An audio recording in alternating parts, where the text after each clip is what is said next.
good morning. I'm Brad Satin for Hapco Philadelphia, and we wanted to spend a few minutes focused on how Hapco members, Philadelphia landlords and investment property owners, are being represented in Harrisburg at the Pennsylvania State Legislature. These, of course, are challenging times for landlords, and in this pandemic especially, a lot of the decisions are being made in Washington, Harrisburg, and Philadelphia, and they can impact local landlords. So to help us try to sort it all out, I'm being joined today by Lou Biacchi and Rick Allan with Pugliese Associates, a lobbying firm that represents PROA.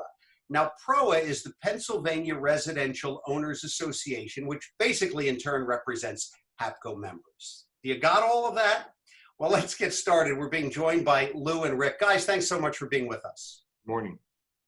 Thanks. Good morning to Thanks you. for having us on. Thanks, Brad. Yeah, my pleasure. So you work on PROA's behalf, and Hapco is a member of PROA. Can you kind of explain that relationship a little bit, and at the end of the day, why members should be interested in what you guys are doing? Sure, absolutely. Rick, do you want to take that? Sure. Of course, as you've just introduced, PROA is made up of real estate investors, landlords, apartment building owners, property owners, mostly for rental income. And they have chapters across the state, of which Hapco is one of the chapters. Collectively, PROA represents roughly 8,000 rental units across the state, several thousand members that belong to PROA. And PROA started back in the mid-1980s with the help of our office and Rocco Pugliese, and it provides a means for representation on the state level in order to respond to legislative issues that affect the PROA members. So let's talk about some of the issues that members are facing, that you're dealing with right now with the state legislature. Yeah, I think one of the most important things we do in Harrisburg, it's sort of like doctors in a Hippocratic oath, try to do no harm. Unfortunately, there are numerous pieces of legislation that get introduced that can severely impact negatively a landlord if allowed to pass.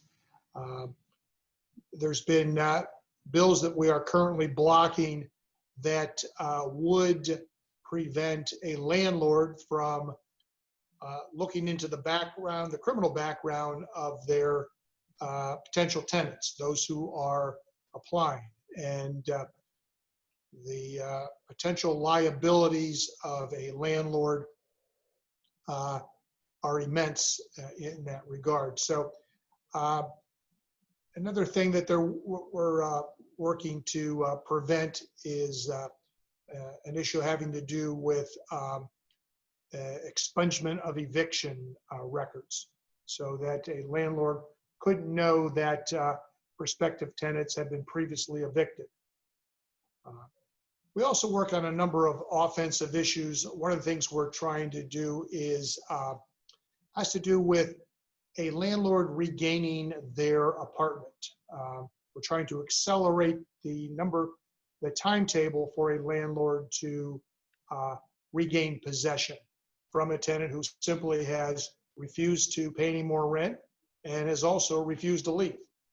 It is a very lengthy process, and we're trying to shorten that process in the interest of fairness and equity. So it sounds like there's a lot of offense and a lot of defense. Do you find legislators are receptive to what you have to say? The challenge is, go ahead, Rick. No, go ahead. I was going to say, the challenge is that most legislators, and very few of them, unfortunately, own apartments themselves, but those who do not, too many of them think that landlords are automatically very rich people who can afford to go without the rent for a time from those tenants who refuse to pay.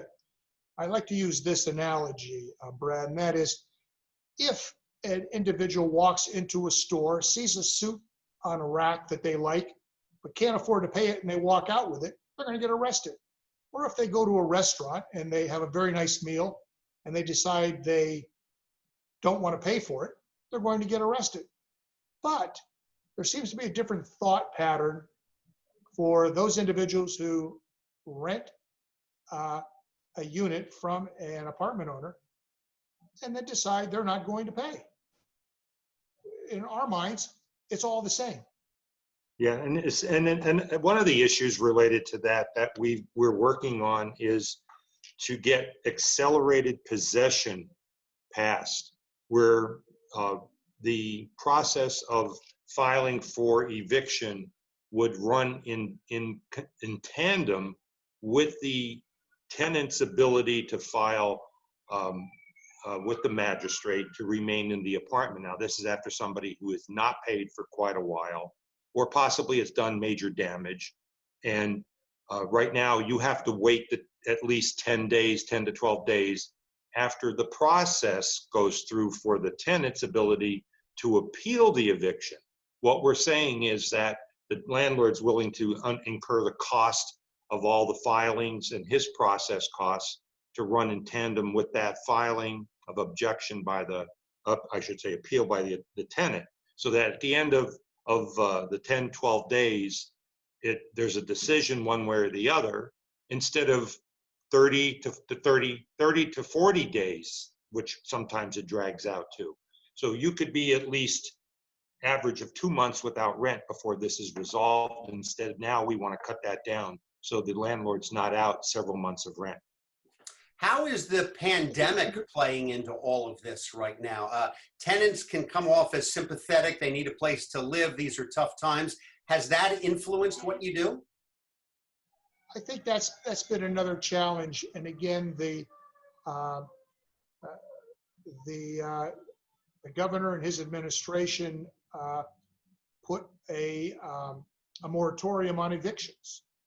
And for many landlords, that gave a license to tenants not to pay.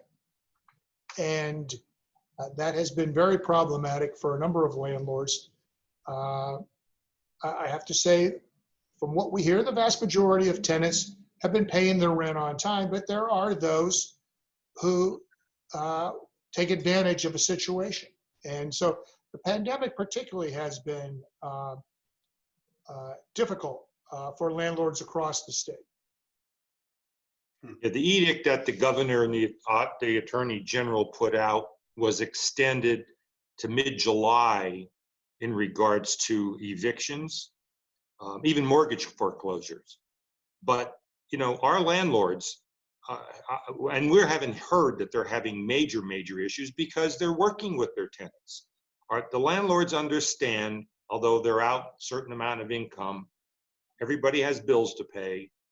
The landlords are working with their tenants in any manner that they need to ensure that they at least pay something, they have a payment plan. They're not throwing people out in the streets. We're not hearing that at all, or that it's even an issue. So they're dealing with the issue, and hopefully by mid-July, they can be back to normal in regards to the process, a normal process they have to do from month to month. Well, all of that's, of course, happening in Harrisburg. Meanwhile, in Philadelphia, as you guys are well aware, City Council has been busy passing a series of bills that most of the landlords say are not in their best interest. How does what's happening in City Council play into what you guys are doing in Harrisburg? I think that, first, I think our listeners should know that the municipalities, including the city of Philadelphia, across Pennsylvania, are creatures of the state. They are creations of the state. And so a municipality, and again, including the city of Philadelphia, can pass an ordinance. But if the state legislature determines that that ordinance is not in the best interest of the people of Philadelphia, the legislature can pass legislation to preempt it. And so it may be a situation where that's necessary. For example, the city of Philadelphia wants to impose periodically rent control. Well, rent control is illegal in Pennsylvania, so they cannot, despite various city council members speaking out on this subject, pass a rent control ordinance. Nonetheless, they are, as you say, coming up with some other ways of tilting the balance between tenants and landlords in what we consider to be an unfair way. And it may well be that the state legislature will need to step in. It sounds to me at the end of the day, what you do is all about relationships, right? And getting bills passed, as you mentioned, or not getting bills passed that are in the landlord's best interest. Can you talk a little bit about establishing those relationships? I'm quite certain they don't develop overnight. Well, that's obviously one thing that we must have in order to represent our clients, PROA, well enough here in the Capitol. And you know, we've developed these relationships over many years. You know, Lou and I both 20 plus years been doing this. And, you know, we're able to go in on behalf of our clients, discuss the issues, whether it's an issue they want or it's an issue that they don't want. And we tell our clients, our PROA members that, you know, we can do certain things on their behalf and represent them in any manner before the legislature. But we tell them also that you should develop a relationship with your legislator, your local legislator who comes to Harrisburg, because they want to know what their constituents' issues are. So when we talk to them, we like to say, well, so-and-so is in your district, and this is an issue for them or their association. And they like to hear that. They want to know what the issues are locally so that they come to Harrisburg and bring them up when they're here in discussion. If it were a state issue that was at the same time. When you mentioned something that's going on in Philadelphia, there are similar issues that had been drafted into legislation here in Harrisburg on a state level. Sometimes it comes from the local to the state. Sometimes it starts at the state level. They pick it up at the local level. So we have to have these type of relationships, not just us within our firm, but we have to have those relationships between our clients and their legislators where they live. Yeah, and that's kind of tough, I would imagine, if you're not a professional lobbyist, or you're not, oftentimes, I would imagine most folks don't reach out to their elected officials when they don't need something.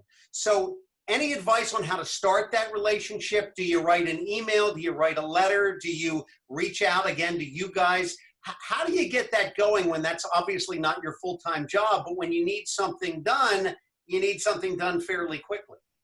Yeah, I think that's an important question. And I think